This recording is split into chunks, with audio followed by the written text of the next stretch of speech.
Hop, assalomu alaykum. Bugun part 2 da boshlaymiz, xudo xolasa. Bizga doimgidek part 2miz. Sizlarni ko'pincha ezib qo'yishi mumkin, tushunmasliklaring, doimgidek savollarni yana tushunmasliklaring mumkin. Shuning hisobiga bugun yana chuqurroq, yana detallashgan holatda analiz qilish boshlaymiz. Birinchi o'rinda birinchi savolimizni o'qisak. Buni 7 deb ketak, doimgidek 7 deb ketish kerak aslida. Hozir hop 7 deb bo'lmayapti. Hop 7 deb tasavvur qilaverasizlar birda. Hop, Dora wants to master different materials driving skills deya. Savol tarjima qiladigan bo'lsak, ya'ni bu Dora turli xil materiallar bilan chizish mahoratini egallashni xohlayapti. Driving skills. To master different material driving skills. Egallash xohlayapti bu yerda.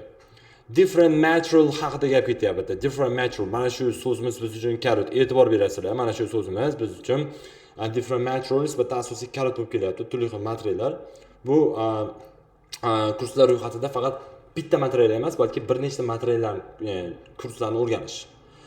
Endi different materials degan kalit so'zini oldik. Endi grammatik jihatdan e'tibor beradigan bo'lsak, master, egallash, master. O'sha ustalik sifati, egallash, usta bo'lish fe'l. Ya'ni Dora o'rganishga jiddiy ekanligini ko'rsatadi. Different material iborasi, ya'ni misol uchun turli xil bir badiiy vositalarni birlashtirish bilan to'g'ri mos keladi. Endi bizda qayerga qaraymiz? Qayerda biz e'tibor berishimiz kerak bo'ladi? Asosiy dalil bo'ladigan joylarimiz bizda aytadigan bo'lsak, pastga qaraymiz. Introduction to photography, the art of beautiful writing, digital master classes deyapti. Okay, yetini e'tibor beraylik. Mixed media exploration. Join our mixed media art course and discover the endless possibility of combining different artists. Combining different artistic deyishim mana. Dahshat. Mana shu so'zimiz sinonim bo'lib kelyapti. Ya'ni bu yerdagi aytadigan joyimiz, ya'ni nuqtamiz, sinonimimiz bu yerda combining different artistic mediums. Ya'ni mediums ham hisobga qo'yaylik. Ya'ni buni tarjimasi nima degani desak, buni tarjimasi ya'ni turli xil badiiy vositalarni birlashtirish. Endi bitta join our mixed media art deyapti-da.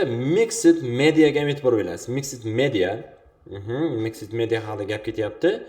Va of course albatta bu art course and discover the endless possibility deyapti. The a lot of materials haqida gap ketyapti. Mayda a lot of materials, different types of materials deganda a lot of materials ham bitta asosiy rolni o'ynab ketyapti. Endi san'at kursimizga qo'shilyapti ko'plab materiallar, misol uchun bo'yoq va kollej va chizish texnikalari bilan tajriba o'tkazing deyapti. Demak, different materialsga bizda bitta nimasi? Different materialsga bizda a lot of materials sinonim bo'lyapti. Shuningdek, yana driving skills degan nimamiz borki, chizish mahoratiga. Bizda bitta qaysini sinonim qilyapsiz bo'ladi? Driving techniques, ya'ni driving techniques bitta asosiy bir sinonim sifatida bo'ladi. Driving nimaga? Qanaqada? Ya'ni driving hozir savolda o'qiylik. Driving skillsga driving techniques tushyapti sinonim. Demak, bizga 7-savolimizga javob bo'lyapti. Yo'q, emas. Okay. Endi ikkinchisi, Jane only drives human pictures. She wants to improve it. Nima deyapti? Jane misol uchun Jane faqat insonlarning rasmini chizadi. U buni takomillashtirmoqchi bo'lyapti. Ya'ni rivojlantirmoqchi bo'lyapti. Jane. Bitta human pictures haqida gap ketyapti. Human pictures haqidagi gapga e'tibor beradigan bo'lsak, yaxshilab shunga e'tibor berasiz. Human pictures. Insonlar rasmlari haqida gap ketyapti. Portret haqida gap ketyapti-da. Endi grammatik jihatdan qaraydigan bo'lsak, only drives deyapti. Only faqat bitta odamlarning nimasini rasmini chizishga xohlayapti ekan. Albatta, only deyapti, xohlayapti bu narsada. Ya'ni faqatgina shu bitta odamlar rasmini chizishlikka, improve, uni yaxshilash, uning maqsadi. Demak, mahoratini misol uchun o'sirish sifatida biz e'tibor beramiz. Endi paragraflarga e'tibor beramiz. Albatta, paragraflarimizda introduction to photography deyapti. Okay, photography deganimiz bu fotografiya chizish bas, ya'ni bir rasmga olish bo'lyapti. Art of beauty writing deyapti. hand lettering and unlock the power of words. Va so'z harakat qilyapti. Digital art master classes step on the digital realm and explore the line limitless possibility digital art or digital art haqida gap ketyapti. Art for healing, harness the healing power of art and explore personal growth through a creative expression. This course focuses on using the art as a therapeutic tool, allowing individuals to explore emotions. Yo'q. Bitta odam haqida gap ketmayapti-da. Portrait painting workshop allow the secretary to capturing the essence and personality of your subjects through portrait painting. Okay, G'ga e'tibor beradigan bu yerda bitta narsaga e'tibor berishimiz kerak bo'ladigan joy bor. Ya'ni yaxshilab o'qiymiz. Bu yerda secrets capturing the essence of personality of your subjects through portrait painting, learning various techniques from classical to contemporary and refine your skills. Dahshat. Refine your skills. Ya'ni bu yerda mahoratingizni sayqallang deyapti. Ya'ni improve itga sinonim bo'lyapti bu yerda. Sayqalash haqida gap ketyapti.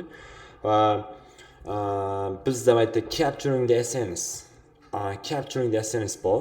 Mana shu so'zimizga e'tibor beradigan bo'lsak, bu so'zimiz ya'ni portret chizish orqali, ya'ni misol uchun personality of your subjects through portrait painting, portrait chizish orqali obyektlaringizni, ya'ni obyektlar deganda insonlarni hisobga olish kerak bo'ladi. You unlock the secret of capturing the essence and personality of your subjects through portrait painting. Subjektlar, ya'ni obyektlaringizning insonlarning mohiyati va xarakterlarini muhrlash. Ya'ni bu aynan human haqida gap ketmayapti. Personality of your subject va obyekt, ya'ni odamlar haqida gap ketayotgani uchun bizga asosan G tushadi. Bizda human picturesga nima tushadi bu yerda? Human picturesga portrait painting deyapti. Portrait painting, albatta portret haqida gap ketayotgan bo'lsa, odamlarni chizish. Bu yerda конечно odamlarni chizish, improve yaxshilashga bizda refine your skills sinonim bo'lyapti. Mana o'sha qobiliyatini yaxshilashga refine your skills. Mana shu sinonim. Demak, bizdagi asosiy javobimiz G imiz. Ikkinchisiga tushyapti, ya'ni 8-savolga. G. Demak, ketdik keyingisi. Demak, bizga Matt paints and decorates houses. He wants to experience art that's similar to his knowledge. Matt uylarni, misol uchun paints and decorates house. Demak, Matt uylarni bo'yadi va bezaydi. He wants to experience art that's similar to his knowledge. U o'z bilimiga o'xshash bo'lgan experience art that's similar. O'zini bilimiga o'xshash bo'lgan san'atni sinab ko'rmoqchi. O'zini bilimiga o'xshash bo'lgan san'atni sinab ko'rmoqchi. Biz e'tibor beradigan so'zlarimizdan biri albatta paints and decorates house haqida gap ketadi. Uylarni bezash va bo'yash. Mana shu sinan so'zimiz bizda e'tibor beradigan bo'lsak, endi keyingisi, ya'ni uylarni bo'yaydi va bezaydi deyapti. Va bu yerda biz tozalovchi juda chuqur yashirin mantiqqa foydalanishgan. Ya'ni bu yerda IELTS misol uchun o'sha exam tuzuvchilar juda ham chuqur yashirin mantiqdan foydalanishgan. Uylarni bo'yashda ishlatiladigan texnikalar qaysi kursda bor, misol uchun. Mantiqiy grammatik tarafdan e'tibor beradigan bo'lsak, Mattning ishi house painting haqida gap ketadi. Misol uchun biz bunga qasam olishimiz mumkin. Pastdan ham tushib ketaveraylik, tepaga qarab. Demak, abstract painting intensive dive into the world of explore the freedom of self-expression, learn about consumption, color history, different abstract techniques to create visually captivating and emotional engaging works. Bu haqida gap ketmayapti. Watercolor for beginners. Embark on the journey into the vibrant and transparent world of watercolor painting. Learn essential techniques such as washes, glazing. Wow. Bitta tushadik. Washes and glazing deyapti. Washes and glazing. Mana shu ikki so'zimiz bizni bittada J ekanligini, texnikalari bizda bo'yash, dekorator, ya'ni asosiy urg'u beradi. Bittaga learning essential techniques such as washing, glazing and wet on wet deyapti. Yuvish, washes, sirlash, glazing, ya'ni misol uchun yuvish, o'sha ustidan bo'yash, surish, bu nam ustiga nam kabi asosiy texnikalarni o'rgatyapti. Juda ham bu aggressiv holatda sizlarni aldab qo'yish mumkin. Wet on wet. Bu holatda sizlar devor haqida, hech qanaqa uy haqida gap ketmayapti-da. keyin watercolor haqida gap ketyapti. Watercolor haqida gap ketyapti-da. Ya'ni misol uchun metinning ishi house painting va watercolor, ya'ni akvarel o'rtasidagi bog'liqlikda bu painting. Bu o'sha devor bo'yashda decorating ham akvarelda ishlatiladi. Akvarel, ya'ni watercolor akvarel, ya'ni devor bo'yash sifatida ishlatiladi. Buni siz bilmasangiz juda ham qiyin. Endi bizda by taking learning essential techniques such as washes, glazing and wet on wet. Ya'ni bu so'zimiz yuvish, washes, glazing, nam ustiga nam kabi asosiy texnikalarni o'rganing degan ma'noni bildiryapti. Bizdagi mana shu qopqon sifatida nima olishimiz mumkin? O'quvchi paints house degan so'zni ko'rib outdoor landscape, qanaqa outdoor landscape haqida gap ketgan bo'lishi mumkin. Outdoor landscape deb qo'yish mumkin. Miyasi aytdi endi misol.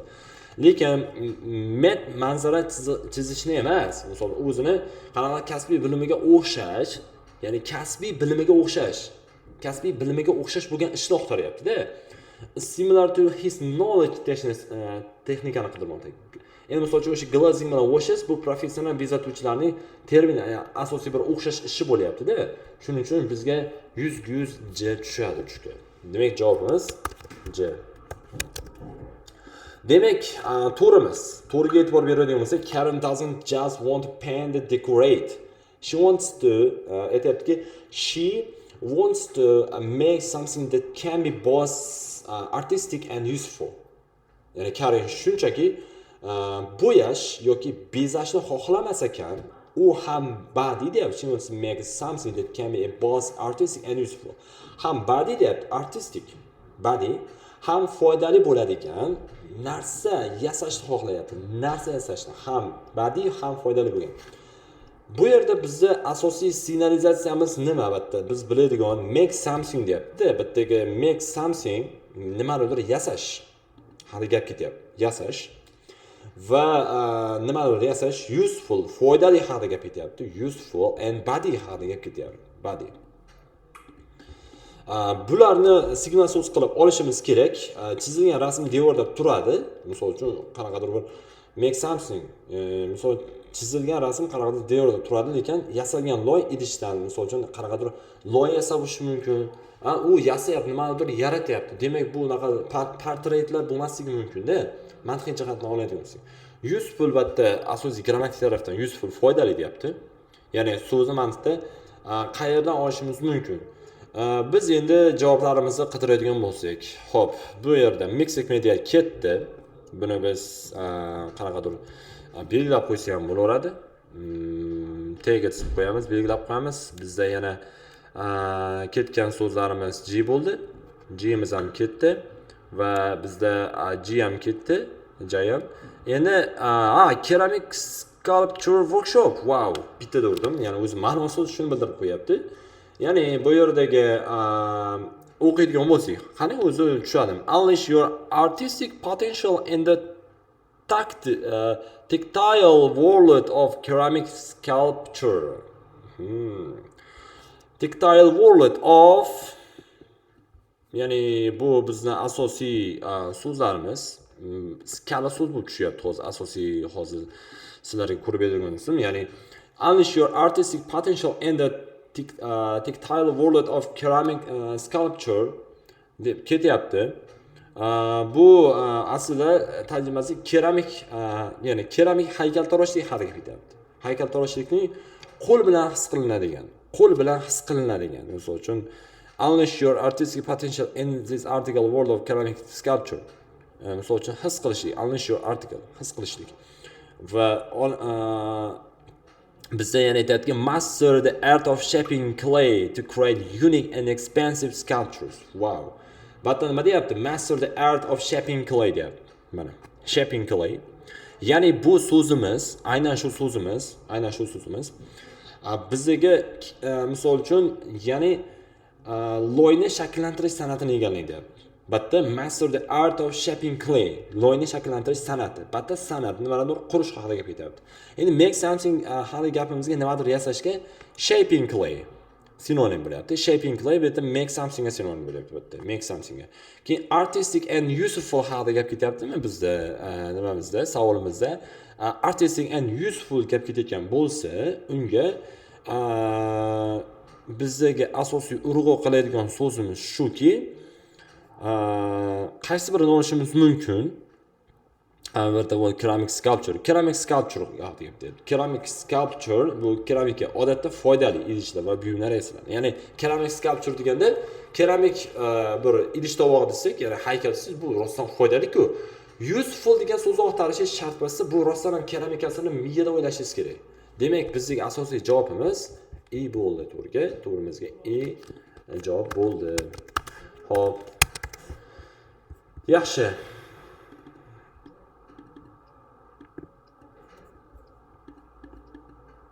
İyi.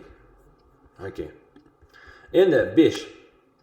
Dediğimiz Holly is an IT specialist. She wants to drive on her PC. Holly IT mutaxassis, u o'z kompyuterida, ya'ni PC rasm chizishni xohlaydi. U demak kompyuter haqida gapiryapti. IT specialist haqida gapiryapti. Bu juda ham oson buni topishingiz qolganlaridan ko'ra. Va bizga PC shaxsiy kompyuter haqida gapirayotganim uchun digital raqamlar, ya'ni biz digital haqida gap o'qidik-ku, o'shanimiz bitta uradi, digital art master classes, ya'ni C'imiz o'zi to'g'ridan to'g'ri tushib qolyapti. Nimaga? Bizda digital realm bor. Digital realm degani bu yerda raqamli olamga, misol uchun step into the digital realm degani raqamli olamga nima tashrif buyurish. Learn bizda aytayapti yana learn how to use digital software. Qarang, software deyapti. Digital software. Demak, kompyuter 100% kompyuter haqida gap ketayotgani uchun biz shuni olamiz.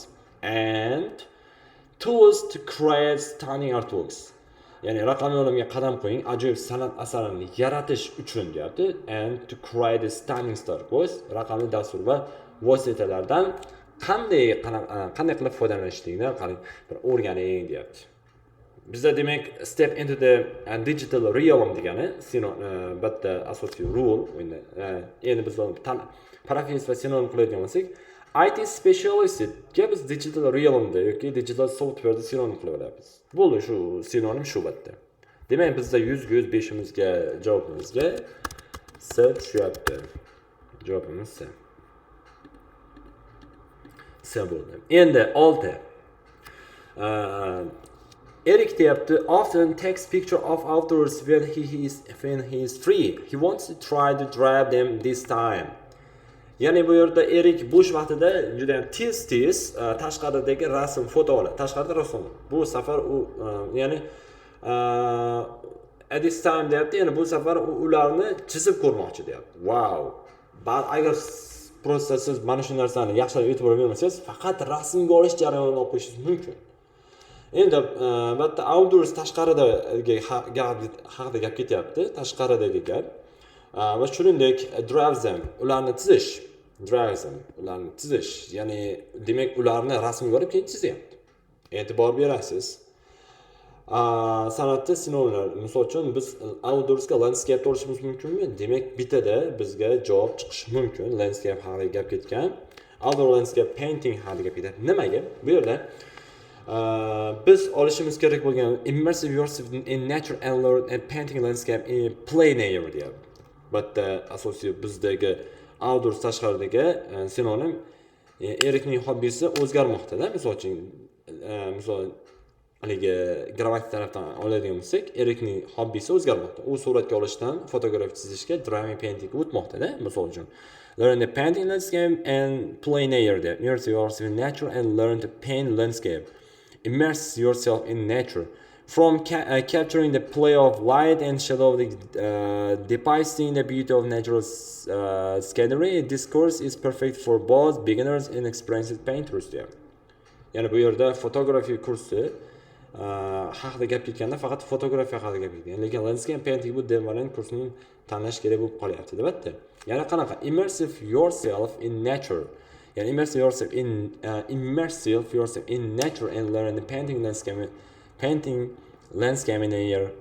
Bu yerdagi bizdagi asosiy so'zlarimiz, ya'ni o'zining tabiatga baxshida qiladi va ochiq havoda and plain air, ya'ni manzarani chizishni o'rganing. Ya'ni paint landscape and plain air, manzarani chizishni, tabiiy manzarani go'zalligini ko'rishni.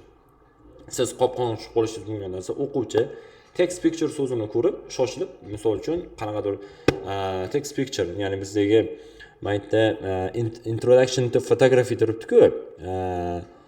Mana shuni olib qo'yishi mumkin. Nimaga? Bitta aytishimiz kerak bo'lgan narsa shuki, to tell compelling visual stories deyapti.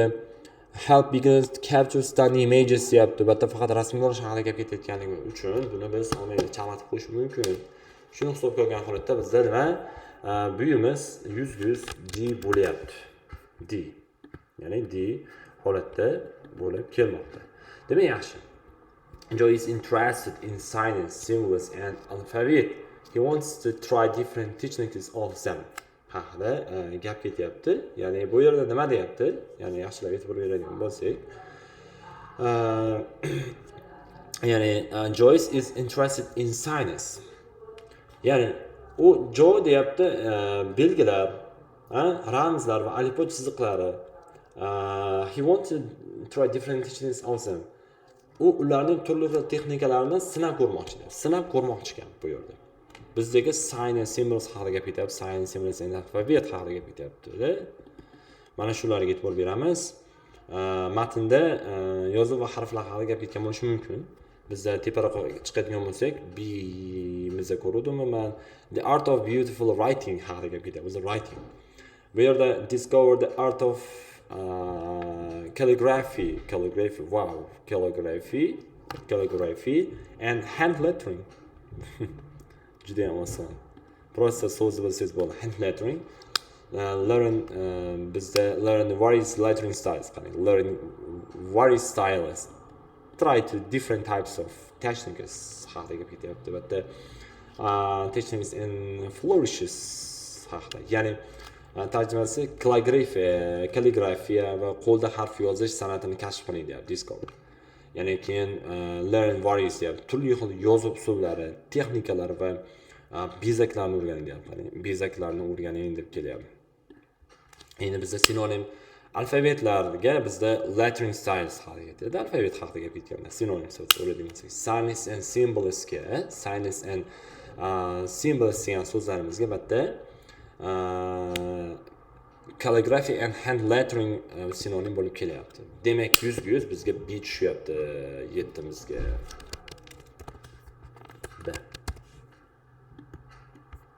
B tushyapti. Hop, 8. Demak, 8imizda nima deyapti? Marx is an art hobbyist. He doesn't want to master art. He wants to feel good by doing it. Ya'ni 8-savolda aytayaptiki, Marx san'atni havaskor ekan, hobbyist. He doesn't want to master art. U san'atda usta bo'lishni xohlamaydi. U shunchaki buni qilishni orqali o'zini yaxshi his qilishni xohlaydi. Bu san'atni yoqtirmaydi. Shunchaki uni qilish orqali yaxshi his qilishni o'rganar ekan. Biz e'tibor beramiz, bu yerda o'rganadigan doesn't want to master haqida gap ketyapti. Doesn't want to master. Ya'ni u usta bo'lishni xohlamaydi, prosta feel. U his qilishni, feel good by doing it. Ya'ni uni bajarish orqali yaxshi his qilishligi haqida gap ketadi. Feel good, o'zini yaxshi his qilish. Biz e'tibor beramiz, mixed ketdi. F art of healing. Wow, bitta o'ryapti. Ya'ni harness the healing power of art and explore personal growth through creative expression.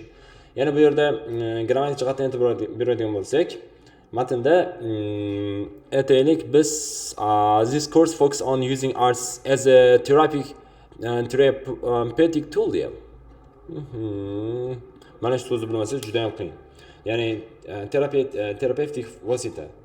Ya'ni bu nima qilyapti? Allowing individuals to explore emotions, reduce stress mana. Feelings haqida gap ketyapti. Feelings haqida gap ketyapti. Va stressni kamaytirish va bizda aytayaptiki no prior art expression necessary deyapti. Ya'ni nima degani?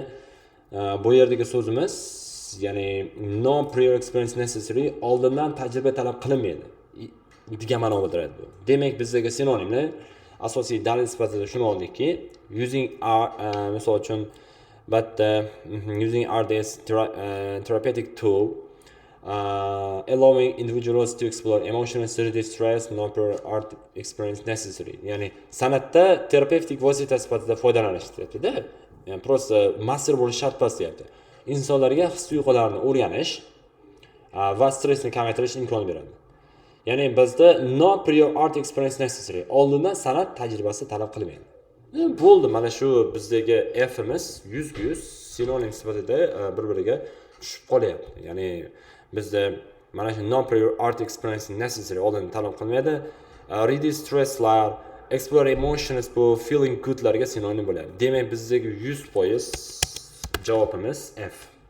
Demak, shuna qilib part 2 ni ham yakunlab oldik. Mana shu part 2 ni mukammal o'rganib chiqishlaringiz kerak va uni ustida maksimal ishlasizlar va testni ham beraman. Testni berganimdan keyingina siz test yechib olib videoda yakunlashingiz mumkin va u Telegram botga o'zi to'g'ri xabar bo'lib keladi. Omad.